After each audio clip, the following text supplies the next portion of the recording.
Well, it's clear this war is less popular than in 2014 when Russia annexed Crimea and began its conflict with Ukraine. But it also seems that there's very little evidence that Putin is under any sort of serious pressure to end the war immediately.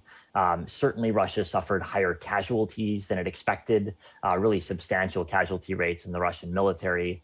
Certainly, the sanctions are more significant than Russia was counting on. But at the end of the day, the Kremlin is insulated from much domestic political pressure. And there's not much evidence in Russian elite circles that anyone is mobilizing against this war. Now, we don't have a lot of visibility into what the Russian security services think, for example, but it's hard to find data points that suggest that Putin is under a lot of pressure to pull back from Ukraine. So talking about pulling back, I mean, we've got some video evidence of Russian troop movements north back towards the border with Belarus, which on the surface sounds positive. But, you know, the way that they're talking with the refocus now on Donbass, right? Do you think that this is also more likely a time for Russian forces to regroup, to resupply, and also repair in order to prepare for the next push, wherever that may be?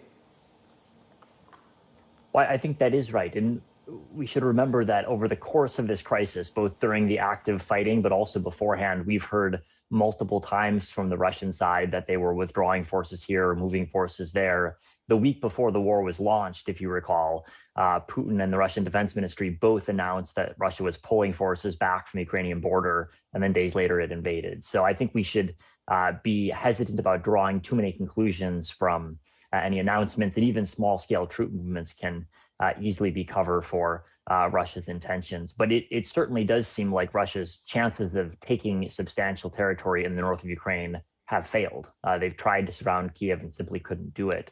And so in that sense, the focus on the Donbass does seem genuine. And I think it's right that Russia is probably withdrawing some of these forces from around Kiev precisely because it realizes it needs more forces in the Donbass if it's going to take some more additional territory from the Ukrainians.